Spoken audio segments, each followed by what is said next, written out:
ভারতের পশ্চিমবঙ্গে বিধানসভা নির্বাচনের ফল ঘোষণার পরে শুরু হয়েছে তীব্র রাজনৈতিক উত্তাপ। গেরুয়া শিবিরের ঐতিহাসিক জয় নিয়ে যখন চারদিকে আলোচনা, তখনই সামনে এসেছে এক বিস্ফোরক দাবি। সরকার গঠনের মাত্র ৪৫ দিনের মধ্যেই বাংলাদেশ ভারত সীমান্তে নতুন করে কাঁটাতারের বেড়া নির্মাণের জন্য জমি বরাদ্দ দিতে পারে বিজেপি সরকার। 2200 किलोमीटर जो हमारा साथ बांग्लादेश का पोरस बॉर्डर है।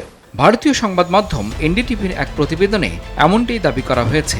বিজেপির এক শীর্ষ নেতা নাম প্রকাশ না করার শর্তে জানিয়েছেন, দল দীর্ঘদিন ধরে যে সীমান্ত নিরাপত্তা নীতি বাস্তবায়ন করতে পারেনি, এবার তা দ্রুত গতিতে কার্যকর করা হবে। বিশেষ করে পশ্চিমবঙ্গ ও বাংলাদেশ সীমান্তকে কেন্দ্র করে অনুপ্রবেশ নিয়ন্ত্রণ, নজরদারি বৃদ্ধি এবং অবৈধ চলাচল বন্ধ করাই হবে প্রধান লক্ষ্য। প্রতিবেদন অনুযায়ী নতুন সরকার ক্ষমতায় এলে সীমান্ত এলাকায় কাঁটাতারের বেড়া আরও শক্তিশালী করা হবে এবং বহু জায়গায় নতুন জমি অধিগ্রহণ বা বরাদ্দের পরিকল্পনাও নেওয়া হতে পারে।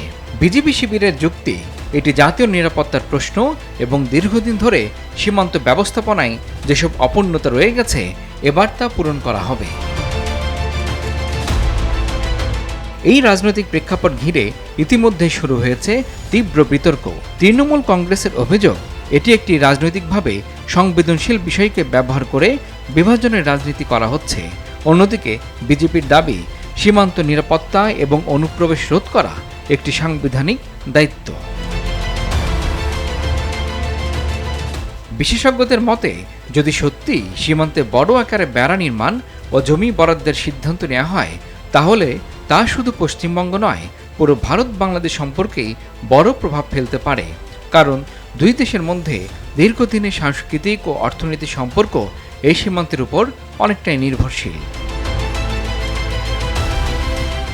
এদিকে রাজনৈতিক মহলে সবচেয়ে বেশি আলোচনা হচ্ছে শুভেন্দু অধিকারীর ভূমিকা নিয়ে।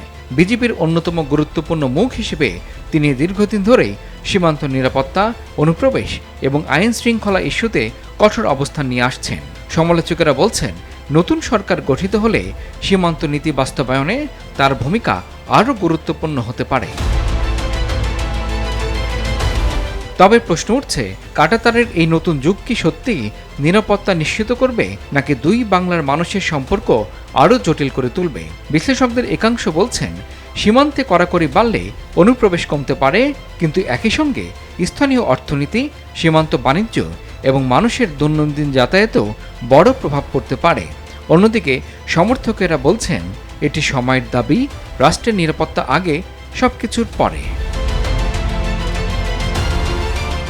সব মিলিয়ে পশ্চিমবঙ্গের সম্ভাব্য রাজনৈতিক পরিবর্তন শুধু রাজ্য নয়, আন্তর্জাতিক সীমান্ত রাজনীতিতেও এক নতুন অধ্যায় খুলতে চলেছে।